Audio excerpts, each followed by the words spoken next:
and we went for this crazy survival trip of 10 days up in the mountains, and we're only gonna come back, when the food is done. And we had this crazy adventure on the map where we could see where's the steepest, the craziest, and the most exciting places to get on. And we also heard the stories about arriving at a certain beach that should be like the beach, the movie. And we're like, okay, we have to go there. Nobody has been, and you can only access it through like difficult paths. We went 1 day, 2 days, 3 days, and we suddenly started getting into some deep and difficult shit which we weren't prepared for. Like, we were there for hiking, not for climbing, which led us to basically climbing a 6A route in vans, 20-kilo bags, in a rocky environment with loose rocks that ended up in him falling from 10 meters into a canyon. Welcome back to the Edit Podcast.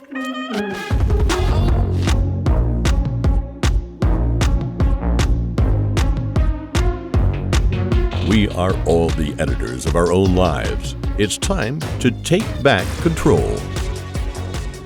Welcome back to another episode of the Edit Podcast, the experiment of the decade. I'll explain to you what that means in a second. Today we've got a very special guest, Jonathan Huliaros.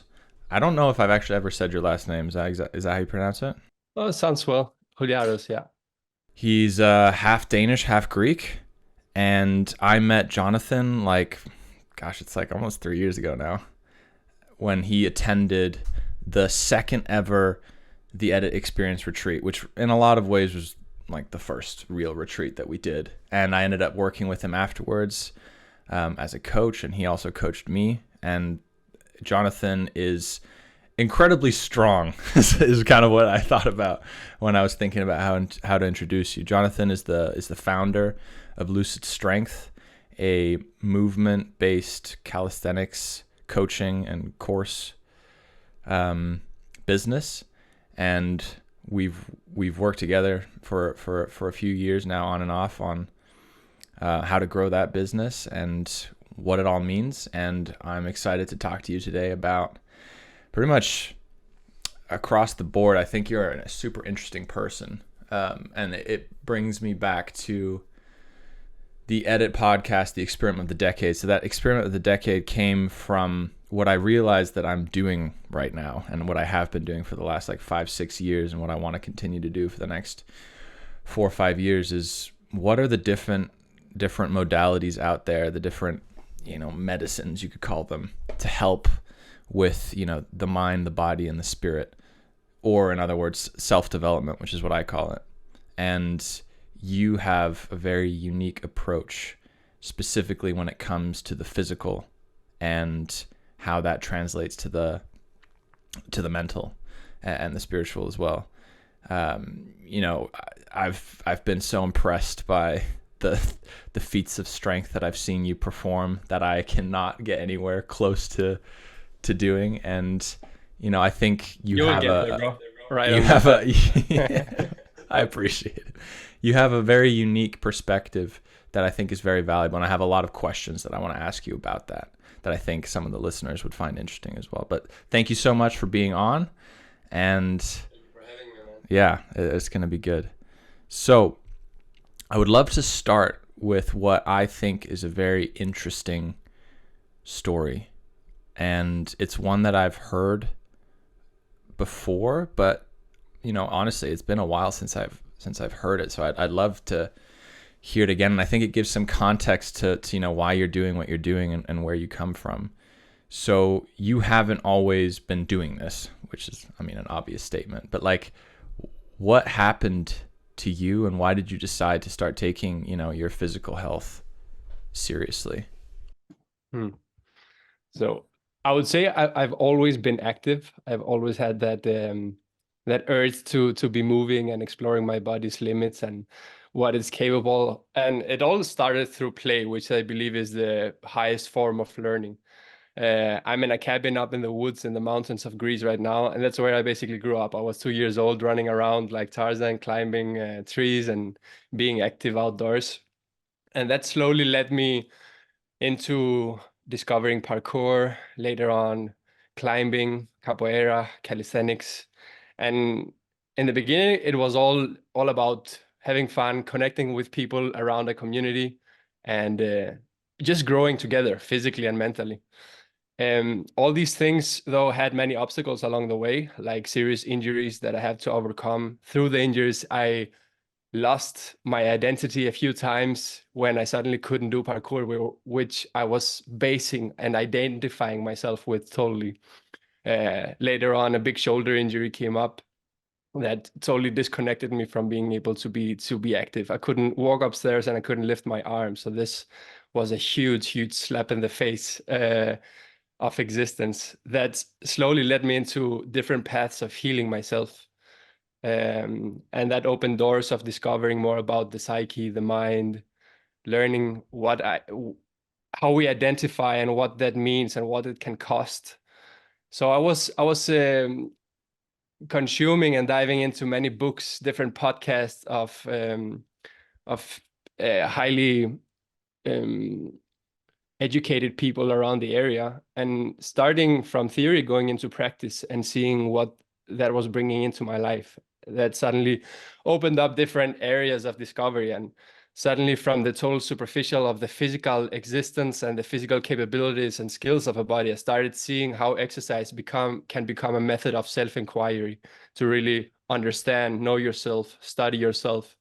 And from that, I learned the power of the mind, of how even, of course, there's thing you can do manipulating the external side of the body, but your perception of yourself and how you think about things is a key element to leveling up, but also to healing yourself from the past, either physical injuries or personal traumas.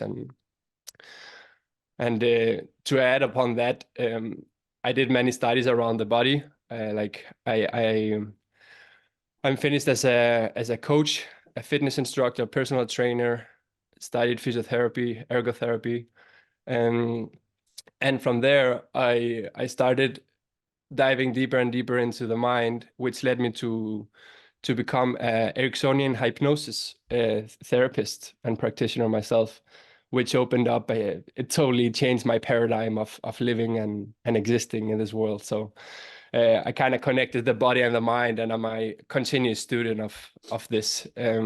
So Yeah. I might have some answers, but I'm definitely, and I will always be a work in progress, which I love. I'm here to learn and grow.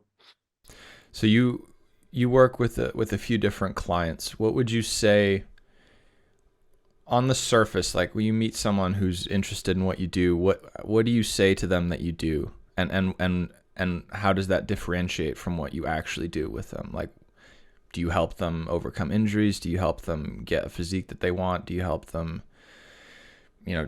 achieve some kind of challenge? Like how do you pitch, if you want to call it that, your coaching and your courses?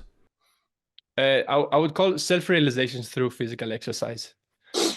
I always meet the person where he's at. And sometimes, even though, we can talk about universal laws and, everything is vibration and energy, but not everybody is ready to understand and kind of grab that and put it into the reality. He just wants a six pack, and that's okay. The beautiful thing of this is the paradigm change that happens once you achieve things you thought were impossible. And that's what I love about teaching a skill like a handstand, for example. People see it on social media, see other people do it, and they just think to themselves because of their self-image that I will never be able to do that. Well, what if, or what will happen when you achieve that? One thing is to achieve it like physically, but what happens inside when you suddenly do things you thought were impossible, when you suddenly transform your body into a muscular or a very capable and functional athlete. So these things are combined in the sessions I have with different clients. There's different needs, different goals. I always meet them where they're at. I will definitely show them and give them the tools to get the path towards what they want, but I will definitely help them get what they need from what I can see, my experience. But You know, I will never build a bridge from A to B. I will give them the tools to get there. I believe that's the most important part of the process of going on this adventure with any client, any friend, any human, to learn to build your own wings so you can fly. You know, I don't want to spoon feed anyone. So it's more about, yeah, giving the tools and understanding that everybody has all the solutions inside them, and if not the solutions, they have the tools to build the solutions for themselves. Um, So, okay, let's take it a step further. If is there like who's the best kind of person to work with you? Is it someone who has something that they want to achieve? You know, again, that could be like you just mentioned, it could be a lot of different things. Is that the best kind of person who to come to you, or like, well, maybe let me not give examples. Who stands out to you is like when you see a lot of different clients, like, oh, I know I can help this person the most, or is it more general? I would say the things that come up is the people that know that there's more to life than what they're living and having at the moment. They want to do the work and be consistent and go through the journey together, because there's a portion of people that, you know, they have this ideal goal they want to reach, but at the same time they're not ready to get rid of what keeps them stuck there, or what makes them sick in a way, you know. So in a general answer, I would say it is about wanting to get better and ready to do the work. These are usually the people that come because they're ready to pull the trigger and go on, get out of take this hero's journey of exploring and adventuring, and definitely having, you know, this voice or this feeling inside that there's a sole purpose to this life. There's a, a reason that we're here, and they want to do whatever they can to reach it, or at least be on that path. Does that make sense?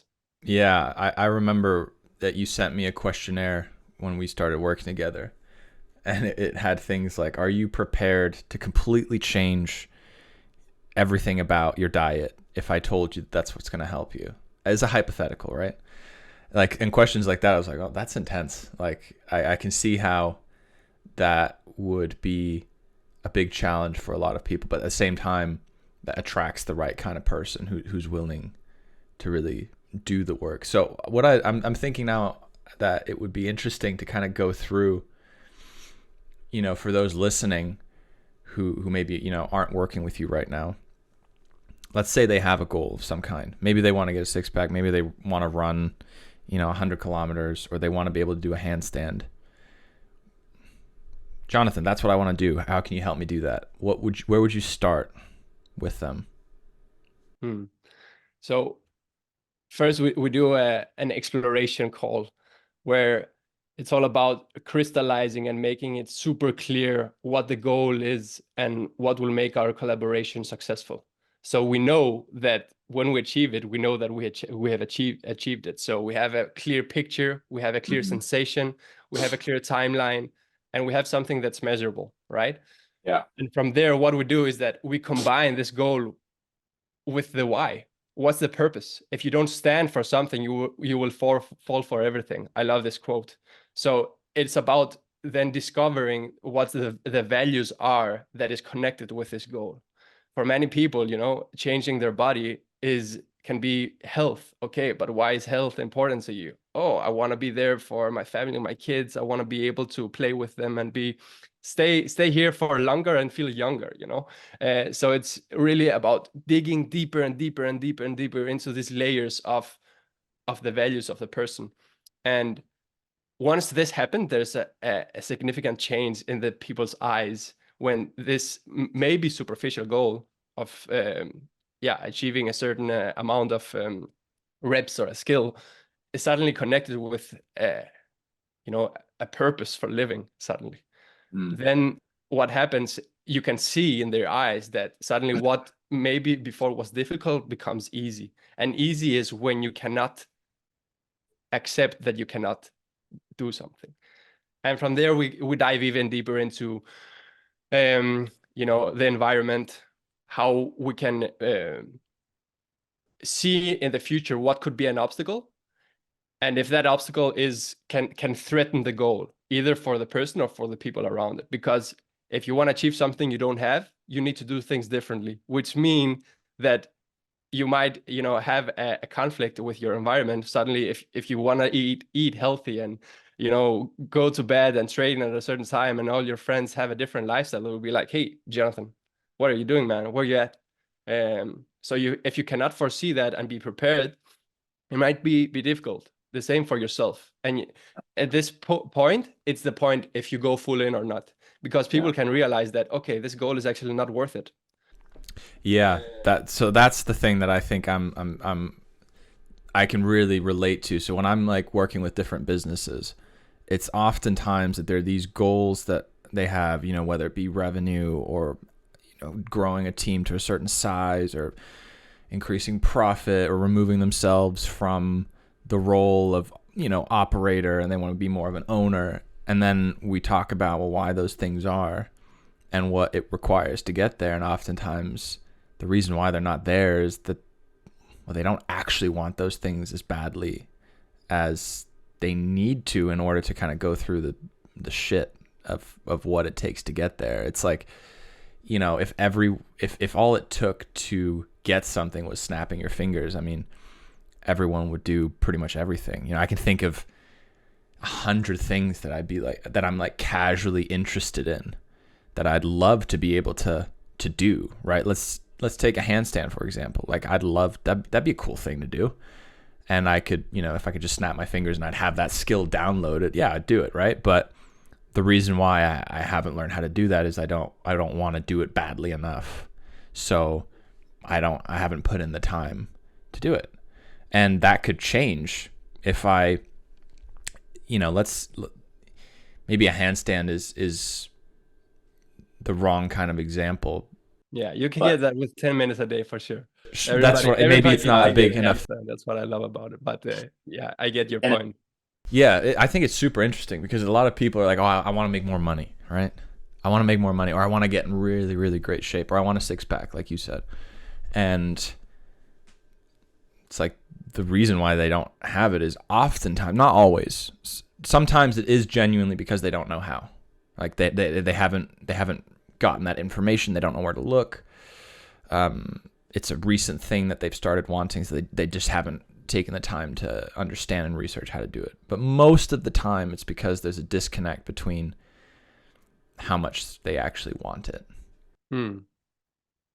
Yeah, I can totally relate. I've been very, very poor in my life in the material sense of money. And as I went on to like start my own business and deliver services, build courses, do workshops, travel around and teach in different places of the world, I could see that money has nothing to do with, like, everything is around the beliefs you hold about yourself. It's all self-perception. If you don't allow yourself to be valued at a high price for what you do, you will never like get paid enough for it. And that's why I see building a business is such a spiritual journey in a way. So just a self-improvement tool that I don't know how, honestly, I don't know how I would get to the level I am today without taking the path of being responsible for my own wealth, health, you know, and happiness in a way. And I mean, yeah, that's it. But anything grows with attention. Like, nothing can withstand your consistent daily attention. Everything grows with it. So even if it's a huge hurdle, a huge mountain you have to climb, if you put your attention to it, you will probably get a step in every day in a way. So you will be in a different place a week from now if you just start putting in these small winning steps and build up that momentum. That's why I really believe in quick wins and building speed. Just like an airplane, if it flies and suddenly the engines give up, it won't just crash because it has speed. So it will continue actually flowing and it will land, you know, softly. So with speed, even if shit hits the fan, you will have that momentum to keep you running in the direction you want. That makes sense. You know, the power of momentum. Once that flywheel is spinning, it's a lot easier to keep it spinning sometimes than it is to stop. Exactly. But real quick though, I want to go back because I think there's something really interesting here that I've been exploring personally, and it's coming up now, which is oftentimes when it comes to these, let's call them challenges, right? Physical challenges. Maybe let's talk about me, because that's something that I'm aware of and I can actually answer some of your questions on. So sometimes it's hard to, because like I'd say I'm in pretty good general health, right? My health isn't suffering. I'm in good natural shape even when I'm not, pursuing a physical goal. You know, I sleep well. I feel good. My body doesn't hurt. You know, it's not like my health is like, I really need to take this seriously. Otherwise, whatever. It's different in that sense. So I have to take a goal that I have. Let's say it's climbing a mountain or it's running an ultra marathon. And I have to like almost trick myself into believing that it is a life or death situation in order to put in the work to do it. So let's take running, for example.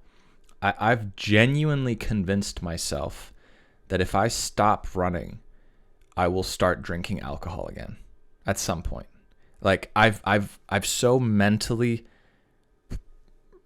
told myself that running is what I've replaced drinking with, because I had an experience like 7 years ago when I stopped drinking where I really craved it and I went for a run and I didn't crave it afterwards. So I was like, that's the key. I need to keep doing this and I need to keep increasing it. So I ran a 5K, right? Then I ran a 10K for the first time. Then I ran a half marathon, then a marathon, and I kept going. So to me, although, I'm not doing it for the health benefits, so to speak. I certainly am to a degree. I feel better after, when I'm regularly working out and such.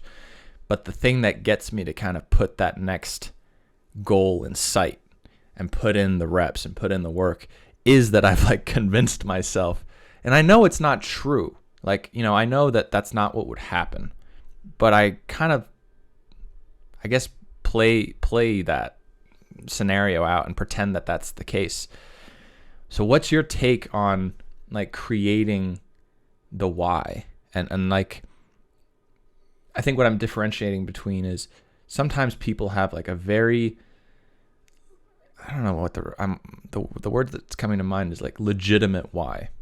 It's I need to make this business work because I need to make money so that I can provide for my family. Like I need to put food on the table. It's a very literal, understandable why that makes perfect sense in reality. And then on the other hand, you have people who are wanting to make, $1 million, and it's not because of any kind of survival or providing for a family. It's because it's, it means something, or then I can have these experiences, and it feels like it's a different category of why. Yeah. What's your take on that? So I would start with how we generally are programmed. We're programmed to either seek pleasure in what we do or avoid danger. Mm-hmm. And the thing is that mainly through the media and like how we grew up as kids, adults, we have learned to avoid danger instead of seeking pleasure, where it's two poles that we can pull on to get the results, because they're both based in our reptilian brain. It's a very instinctive and survival mechanistic process. But what is sustainable and what is healthy, because you can learn to run away from something, but you can also run towards something. When you put both in action, this is something Jordan Peterson have shared, and I love this example.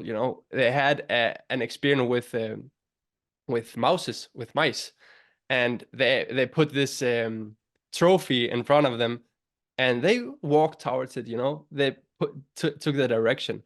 But the next experience, when they actually put a cat on the end, it suddenly had something to really run away from, but it also had a direction to run towards too.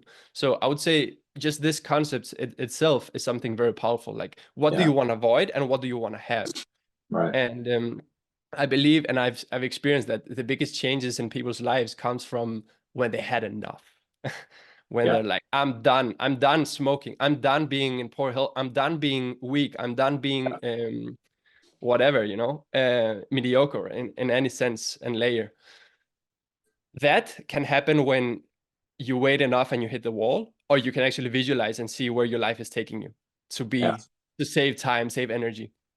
So my personal process is really just being searching within myself what brings meaning and purpose, like what makes my heart beat and what makes my soul get alive, and I feel like I'm vibrating high. I can't sleep at night because of all these ideas that's flowing to me. Then that's probably something I need to be, it's a path I need to be on. Like, I want to be teaching, my philosophy and my way of training and physical exercise to people. Yeah, this gets me lighten up. Like, just speaking about it with you, I might get off subject because you just get so much passionate about what I'm doing. So we all has that thing inside of us. I think we've just forgotten how to think. That's a big subject. Let me know if I got your question correctly, and I'm not sure. Well, I don't. There wasn't really a question. It was more of what your take was on it.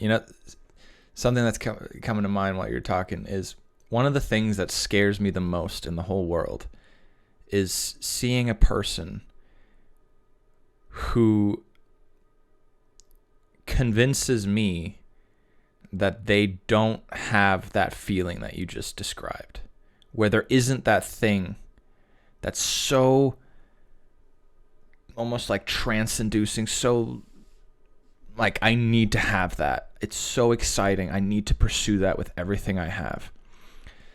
That freaks me out when I meet someone who, after talking to them for a while, it like maybe they do and they're really, really so far gone that they've convinced themselves that it doesn't exist anymore, or they genuinely haven't had an experience in life where they've really been like, this is everything to me. Like when I see someone that doesn't have that, it freaks me out because I can't relate to that. I struggle to, like, how the hell are you alive right now if you don't have that? I don't know if that makes me crazy and if that's wrong, but I feel like a lot of people are just content with what they have. And maybe it's like a jealousy thing, actually, now that I think about it. People who are like, I'm good, man. Like, I've got what I want and I'm pretty happy. No, it's not like every day I'm like ecstatic, but I feel good. I'm not like, I don't need anything really to change. So what you were talking about with that experiment with the mice, right? And having the smell of cheese be wafted in from one side, they measured how hard they're pulling because they were tied to a string and they could measure how hard that was. And then they compared that to how hard they were pulling when there was also then the smell of a cat wafted in from behind them, and it was like significantly more. And what you're pointing out in your own life experience, that people will do more at the point where they've had enough is, 100% true, right? It's like we'll do more to avoid pain than we'll ever do to gain pleasure. So I think the people who have that kind of more casual, like, I don't need to like set goals and pursue this stuff. Like, no, my life isn't perfect, but I'm honestly pretty happy. It's oftentimes because they don't have this pain that they're trying to heal or get away from. Do you think that's true? I believe to an extent it is, for sure. The power of perception or belief is everything in a way. Like, what you believe in certainly will exist in your reality. So if you believe that there's nothing more and there's no spiritual beings, or there's nothing more to life, then that's what you live in. That's what your environment approves and gives back to you. So our internal state will always get approval, and it will only be pointed at things that actually makes what you believe in true. in a way. So for sure, one thing is avoiding pain, but the other thing is, I believe, believing in more. And there's so much history, so many people, personalities, specific figures that prove that, you know, what is possible. And if we take it back to the point of everything is one, going deep into everything is vibration, everything is frequency, and kind of analyzing, I'm not going to go into deep detail about this, but just taking the philosophy of everything is one means that me looking at you now, I'm looking at myself. So I'm seeing only what I can see because of what I believe and I hold true to myself. That's what I can see and understand about mass or anybody I meet. So in that sense, Albert Einstein is Jonathan. It's a part of me. It's a personality that shows what's possible. So if you take care of yourself, which I believe is the most important thing, you only show to your friends what is possible for them. That's why I believe demonstration is such a high power than teaching. One thing is to walk the path yourself that you want to be on, and from there people will suddenly see, oh, I can do this. I can see this for myself. So what woke you up, if you want to call it that? What made you feel like there was more? What experience did you have in life that made you think, whoa, okay, this, I thought I knew what was real. What happened that made you question that and made you pursue that? I would say that's a great question. It opens up many chapters in my life. As I would say that, you know, the identity or the idea of Jonathan has died many times throughout my life. Same. And it has been, yeah, one thing was just through the injury, you know. Yeah.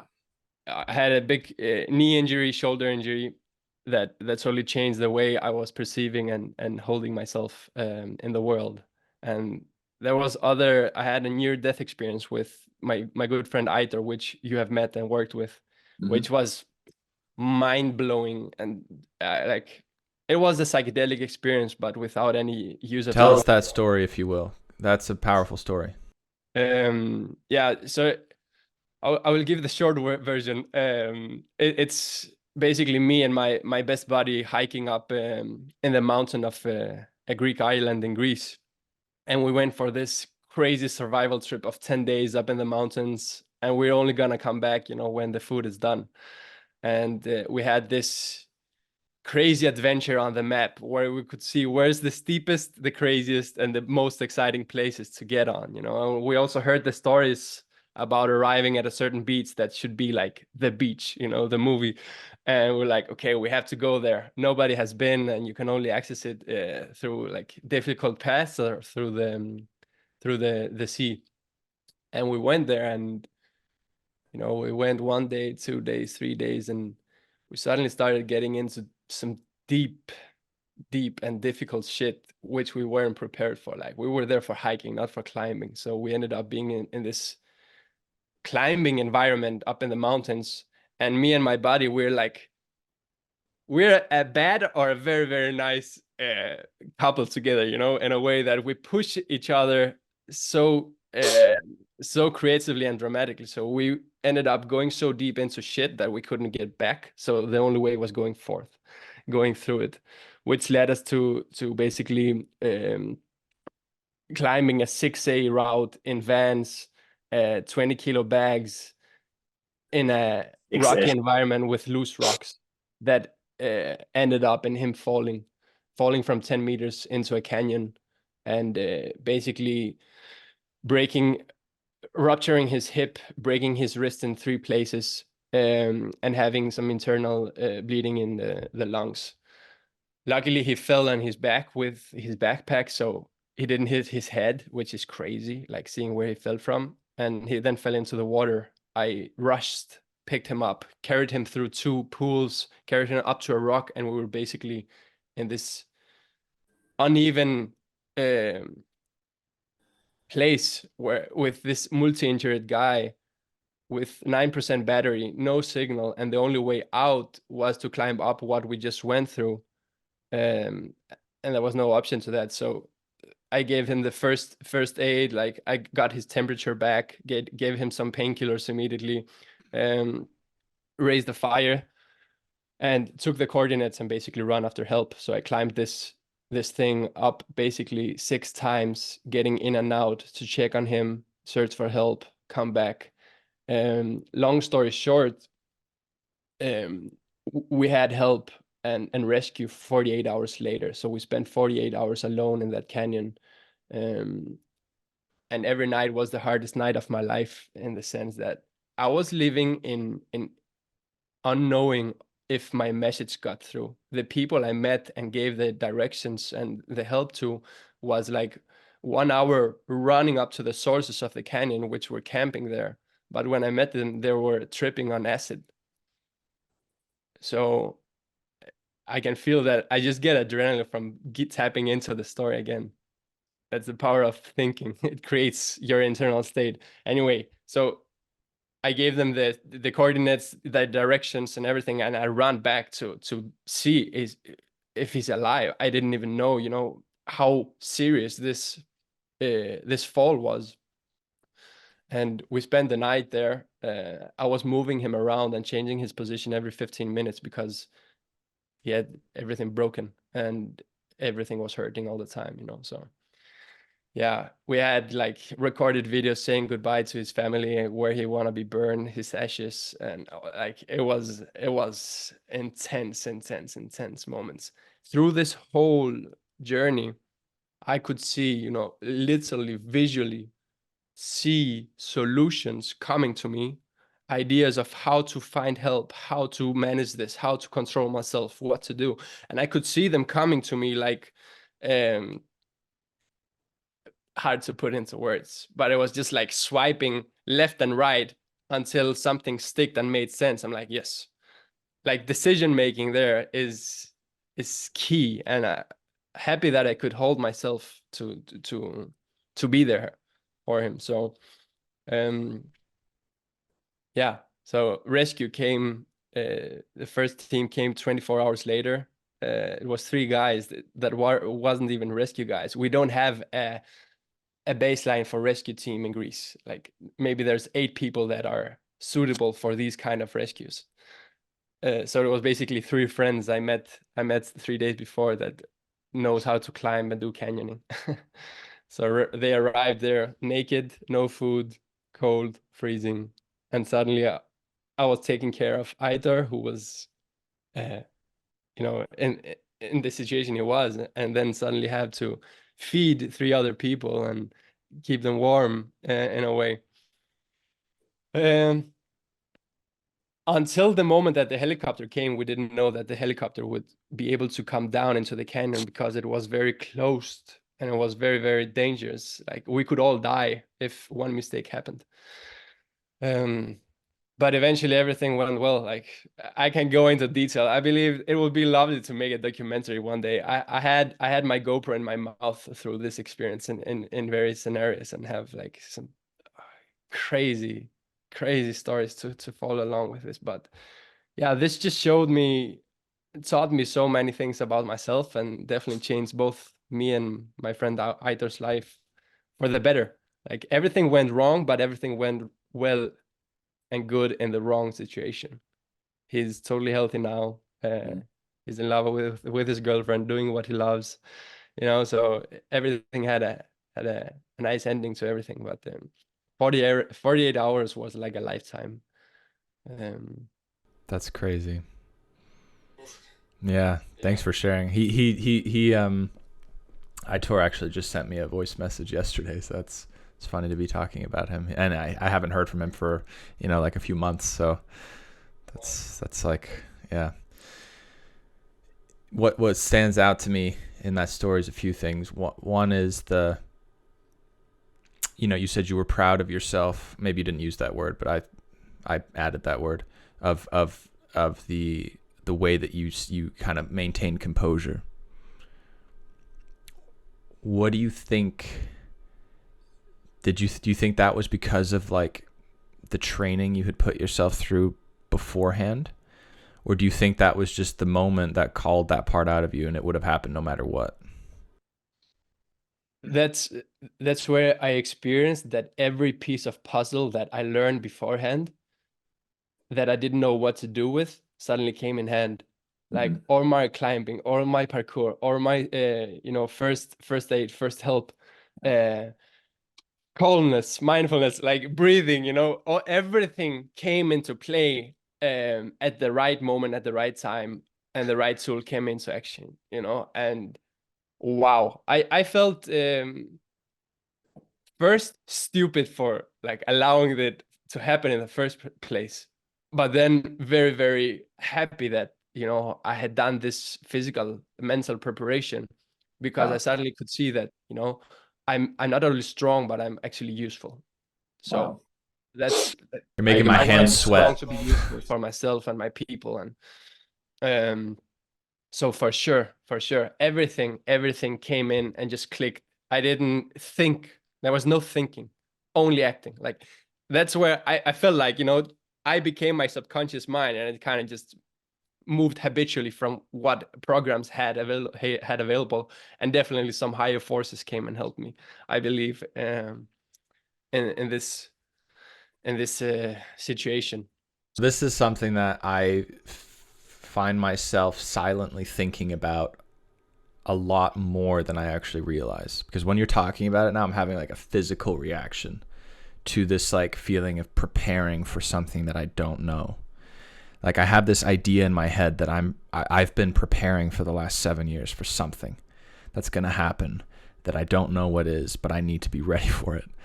And it's like this incredibly motivating force that I have. And I think at one point, because I feel like there's a very clear distinction between when I started really taking control of my life, and that's why I'm able to say, like, for the last 7 years, there's this very clear transition over. And in the beginning, I remember feeling like someone in my life is going to die soon, and I need to be mentally ready for that. I have no idea where that thought came from, but I remember just feeling like this is my duty right now to become mentally strong enough to be able to handle this, so that other people in my life can lean on me when this happens. And that's gone through a bunch of evolutions over the years of like what that thing is. Like, I still don't know, what it is. I'm not an overly spiritual guy in that sense. But there's this feeling of I just need to be ready for whatever it is that life throws at me. And it can be, at nighttime when I'm putting my kids to sleep, and I live in the middle of nowhere here, that, what if someone who wanted to harm us, who was, crazy in the head, happened to come across our farm? Like, I would not be able to live with myself if I wasn't in some way capable of defending my family. Like, I need to make that a priority in my life. It's such an obscure, such a tiny chance that would happen, but that, for whatever reason, motivates me. Or, when I'm doing these long endurance races and training, I can think of things like, one day you'll be in some survival situation where your plane will crash, you'll survive, but you're going to have to like run your way out of the jungle or out of the desert, or survive on the ocean for multiple days on it. Like, I don't know what it is, but my mind keeps creating these scenarios. Like, recently I watched a post-apocalyptic film recently on Netflix. What was it called? Like leaving Earth Behind or something. Really good. I actually recommend watching that. But it was, again, I was like, there's this thing I need to be ready for. And it's for sure now, I'm aware. It's just, it's one of those things that I use to give myself motivation. But I think I've put an overemphasis on the physical. Like, it's definitely a lot more mental. Whatever it is, I want to be ready to be the one who doesn't fall apart and crumble under the pressure, who's able to make the decisions when it's impossible to make a decision and there's just too much uncertainty. And like, that's like a huge like mission in my life, and it's totally abstract. And I don't actually think any of those things are ever going to happen. So I'm not crazy. But, you know, hearing your story, you know, that's I don't know, is that what it's all about to a degree? You know, being able to, you know, just, it all clicks. I love what you're saying about the puzzle pieces coming together. You know, it's very cinematic in my mind. And I see those films, like one of my favorite films growing up that absolutely terrified me was the film called Signs with Mel Gibson. Have you ever seen that? It's about aliens that start leaving these crop markings, these giant markings in the crops. And long story short, it ends up all being like all these small little details throughout his life that he didn't know what meant led him to this one moment of being able to do the right thing. And I just, like, it gives me fucking chills to think about it. I don't even know what it is. I'm a dramatic person, I guess. But yeah, like that's what it's all about to me. And some people would be like, that's fucking, you're crazy, bro. Like, just take a seat, you know, have some tea, chill out. But that's what I like. It makes me want to, like, you know, I just worked out and I just did an ice bath, but I'm like ready to go back, you know? And like, that's what when you were talking before about like that feeling, like that's everything. Like I will do anything for that. No, I totally get it. And like everybody has their own way of finding meaning and purpose and direction. And I believe there's also written in our DNA, you know, like I'm sure we have been through ritual, maybe if we talk about past lives, but also just going to tribe living, you know, where they have this ritual of becoming a man, where they can dig you in a hole, you know, and only have your head above, and they will put you in a place with tigers, or they go through some crazy fucking shit in order to be called a man in their tribe, you know. And Right. it is some deep survival adventures, or I don't even know what to call it, you know, but Yeah. you definitely come out stronger from what Yeah. doesn't kill you. But I also want to put a big emphasis on like not living in a state of stress and anxiety, Yeah. because you're creating it, you know, just in order to, oh shit, I'm dying tomorrow, I need to get my workout in, you know. Yeah. I'm like, no, I believe we can work and grow much higher and more efficiently through play, through you know, pleasure. And I believe we need to pull and experience, you know, all levers to whatever we want to achieve. And that's again like finding, you know, the sweet spot, the midline. You have to know what's on the extreme, or you want to know what's out of balance in order to get into balance. Yeah. And everybody finds that, and I believe intuition is the secret intelligence that we need to tap into to get to these things. So this other side that you're talking about has really been what has been lacking for me, and has been what the focus I've tried to make the focus for the last 2 years. When I say try, because I hear a lot of people say try, and I'm like, well, this just means that you're not doing it. I mean, I've been very conscious of the out of balance nature of my mindset. So I've been conscious to over expose myself to the side that's lacking, because I'm already so in the other side, and naturally just gravitate towards those things. I don't have to do so much work to kind of get myself to that, you know, get into the warrior mindset and tap into that energy. So that other side of balancing it out, the more feminine side, the softer side, has been absolutely critical for me to get myself into much more. And it really started with psychedelics, and then leading to darkness therapy, and having this mindset of like, I need to push my way through this experience. It's a challenge. I need to overcome it. And it's like, it's this end, you know, talking about 48 hours, you know, I was in the darkness for 120 hours, of course, total controlled situation. So nothing compared to what you did, but this idea of pushing through it is not possible, because it's endless. It feels like it's never going to end, right? You can push for a couple of hours and literally it's chipped nothing away at the absolute ocean that you need to swim through. So I needed to like settle into something totally different. And it's like back to this analogy of I need to be ready for whatever it is. I suddenly became aware that whatever it is might be a lot more subtle than you realize. If I'm constantly, like you said, in the state of stress and getting myself into these adrenaline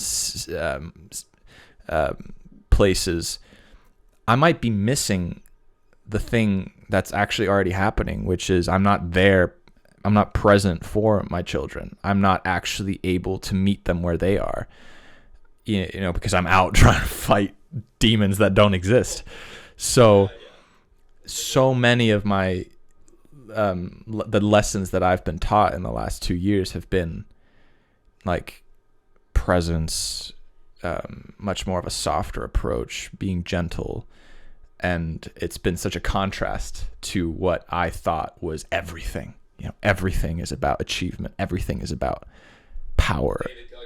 Yes, exactly. Exactly. And that's been an incredible journey. And I see a lot of that, maybe more innately, maybe I'm wrong here, but I see it more innately natural in you and in the interactions that I've had with you. Like you're able to go to that, you have that balance much more intuitively, maybe is the right word. So have you always been that way, or did you have some kind of experience that taught you that? Like where do you get it from? So as a kid, I was getting into fights. Like I had anger inside me, and like I was this pressure cooker, and just like the moment that was pressing my button, boom, I would explode, and I could just see how bad it was first for myself to be in that state. I was not feeling good, and I had a hard time connecting with people and being understood, and maybe the lack of understanding and connection was what was causing it. Um, and naturally, I wanted to be something different. I wanted to be a different person. And now looking back, I can realize that I have always been that person. And I could, like, it was so interesting to see my language patterns and how I speak and believe, have, again, back to the self-perception, self-image, how I was speaking to myself like I was lacking a part that I need to get externally. And that was robbing me of the realization that I am that already. I just need to kind of put my torch of thought and awareness and attention into that side and let it feed it because it comes out. And that, just that concept in itself, that I am already what I want to be, it has been transcending in so many layers of my life, because I suddenly realized that I'm content, I'm full, I'm not needing a piece to fill my gap. I am actually taking pieces out and not, acknowledging that I'm already 100% full as I want. And it's just then a play of attention and awareness to those things. Like you said, we have the feminine and the masculine side. Um, we have all the faculties needed to create amazing things. It's just about playing the game, and instead of letting these beautiful gifts atrophy, use them. Like, I don't know if that answers your question, but yeah, like I said, I've changed and I've died so many times through my life from near-death experiences, some psychedelic experience, and also just ultimate realization of I cannot go on like this anymore. Yeah. And that just pushed me to suddenly, when you're in the corner, you stop finding excuses and you start looking for solutions. And the fun thing is that the solutions were there 5 years before. You were just looking for the problems, for the pain, for all these things, and of course you will find them. When you suddenly look for the solutions and the improvement of anything, you will definitely find it. It's all out there. Like, we live in a beautiful age and time, and this taught me this, like my teacher in hypnosis taught me this beautiful metaphor for the mind. And our mind is like a radio. So when you turn your radio to listen to the radio station of, I don't know, 101 FM, you know, and you listen to a rock station, it doesn't mean that all other radio stations doesn't exist. They're there. You're just not in tune with them. You're not in resonance, so you won't listen. And the same thing is for our mind. Like you tune yourself into hate, anger, anxiety, stress. You will tune into them because they are here, like they're existing. So you will receive all that. But the same happens for love, peace, courage, you know, authenticity. You just need to learn how to tune your like your physical suit, and you will reap off the benefits and enjoy your fruits of this practice.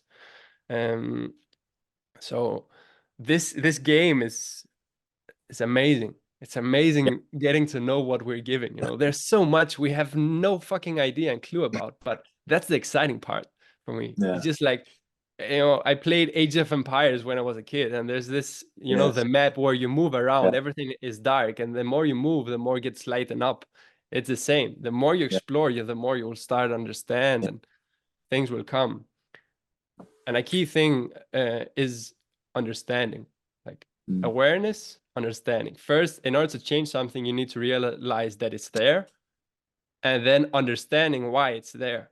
There's the beautiful concept of nothing you do is intended to harm you.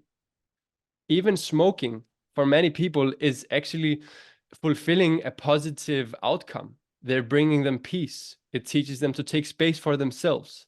It helps them socialize. So it's a tool, but there's so many tools to reach the same outcome. So it's about reflecting, really doing your self-study to see, okay, why am I doing this?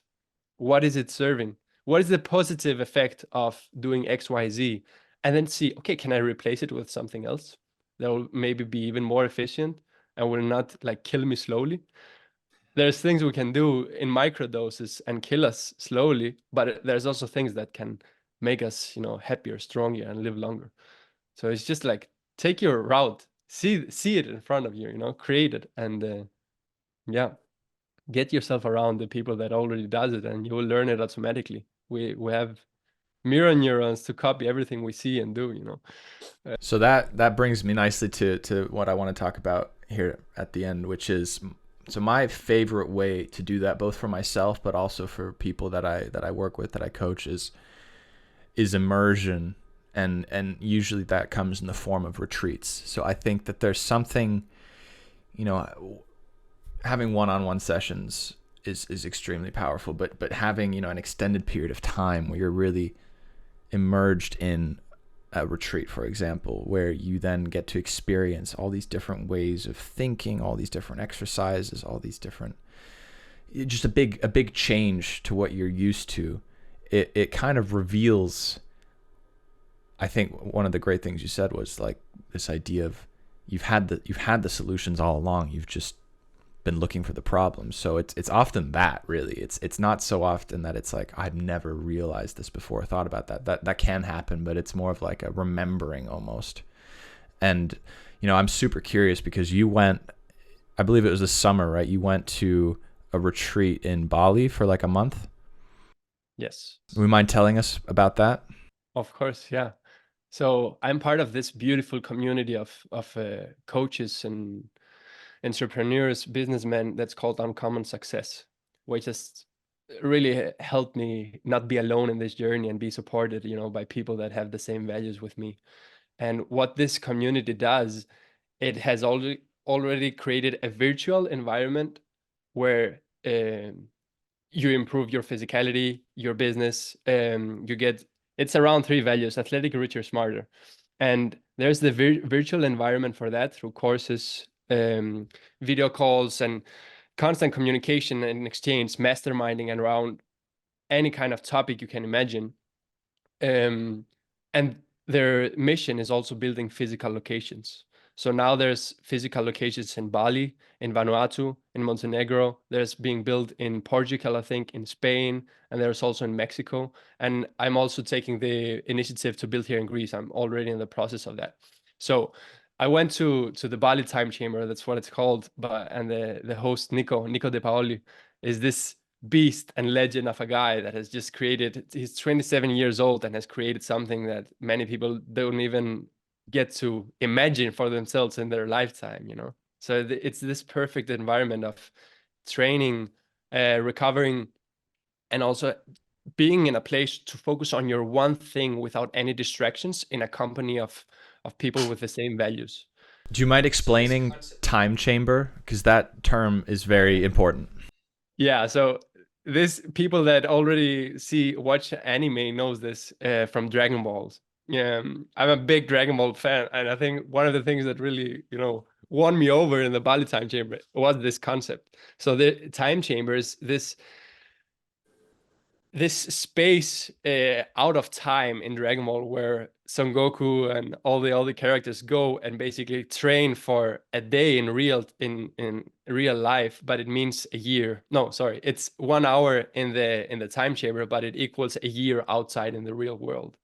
So this is the concept that you basically go there, you get locked in to your health, your business, whatever you choose to, and the 30 days there basically means exponentially more in time and experience and knowledge, and it totally works. It's definitely the right name for this concept, as you're surrounded by people that are winning in a way in what they have chosen to win on. Maybe they don't do already in the business sense, but they have this winning mindset, or I like to call it mind flex, because it's a flexible mind that adapts, that changes, and seeks for all the things, that can take it a step further. And I believe on a journey of like building a life for yourself, being your own boss, or just taking responsibility for whatever you want in life, community is key. It's key, and it's been a missing link in my life and my journey, to find people that like value the same things, that are on the same journey, and they're obsessed about growth and like living the best life they can be and be the best person they can become. So being there was such a relief. Like from where I was bouncing my thoughts into the wall and never getting a response back, I was sitting, training, eating, working, and talking, masterminding around all these things that I've been reading and studying, and hitting my head against the wall for years. And suddenly in 3 days I had more answers that I could get in 3 months by being alone. So yeah, transformative experience. Like my mind will never get back to its Right. to the same after that. That's the power of those kinds of experiences, and why I'm so passionate about doing them myself, but then also organizing my own, which is a thing that we have in common, which is, we're both building retreats, and yours was, from what I understand, heavily inspired by that experience of the time chamber in Bali. What is it that makes what you're doing now in Greece? What makes that special to you, and what's different about it? So, okay, I'm gonna share a story. I went to the Bali Time Chamber and then traveled around Asia and Thailand, and I came back having the idea that I have this land that I want to expand on, but I didn't go directly to this because I was not believing it. I was afraid of taking the step.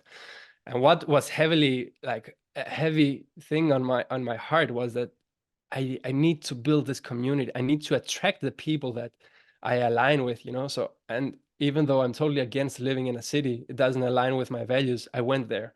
I went to Athens and found an apartment, spent 2 months there. It was terrible, terrible. I connected with beautiful people and I did all these things, but the cost of being there mentally, emotionally, health-wise was not worth it.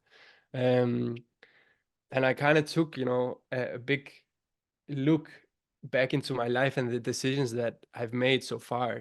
Like I quit studying and working in Denmark, quitted everything, and I bought a van to live in for the next 5 years of my life, converted it into a mobile gym that I eventually sold. And with all the money I had, I went to Bali.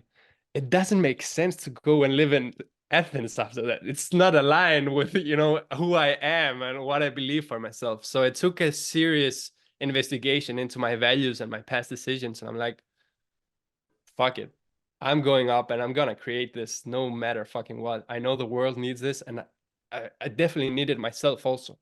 So from the point of traveling around to find my people, I'm gonna create the magnet for bringing in the people and having people coming to me and live this dream in reality of yeah, being surrounded by people that you learn from, you get inspired from, and of course it's this constant exchange of positive, productive energy. Um, and also just the idea of being this person to create a space like this is stretching me beyond my own imagination. I'm doing something bigger, and I love the idea of I'm doing something that's not selfish. I actually want to do this to help. I want to do this to provide to people and have all these homeless souls that are feeling alone suddenly have a place where they can feel connected and understood, just like I was struggling with myself in my past life. And like, there's nothing wrong with us. We're just different, and we don't accept norms and conventional living, and that's beautiful. Like, nobody who was not a bit crazy have created something, that changed the world. Like, you have to believe it to see it. You don't have to see it in order to believe it. Like, otherwise we wouldn't flying around planes, we wouldn't have electricity over our heads, and we wouldn't even be able to connect like we're doing today. So we have to be a bit crazy and really allow ourselves to dream. And yeah, I would say that's many reasons to go about this. And just thinking of having my family grow up here and having this environment for my kids, my future wife. I'm alone at the moment, but I'm allowing myself to visualize and allow myself to envision the best life for myself. And I know it's happening. Yeah. Yeah, I mean, it sounds. I've seen the land that you've got there, and a video which we can link in the description below. You should go check it out. And you're in the process of building it out and renovating the space, getting it ready to host people. And you described to me that it was a combination of, you can come for a period of time, say 2 weeks or more, and just like you did in Bali, focus on what you need to focus on with no set program, so to say, and then mixing in actual more organized, activity rich, and shorter retreats for people who need that, which I think both are super, super interesting. And I certainly want to see if I can get myself out there. Where can people find more about this and you as well? Okay. So to answer the first part of your question, it's definitely yeah, it's the two sides of things, like having the environment where at the moment I'm building a big guest house to host up to 10-15 people, having a sauna and outdoor and indoor gym for movement, calisthenics, parkour, free weights, and then all the natural environments and the best food, natural food, and many more things coming in the future. So from there, I'm open to collaborate. I would love to have things going with you in the future with other people that have to offer something beautiful and have the space to facilitate these meaningful and powerful transformative events with a specific schedule, specific guests, specific subjects. But then I also believe in the power of no schedule, no program. Like, just like the podcast today, we didn't set in stone what we're going to talk about, or the question we would ask. Things came organically, and I guess that's also what we're passionate and what we feel the need to talk about. And I believe this can resonate with many people.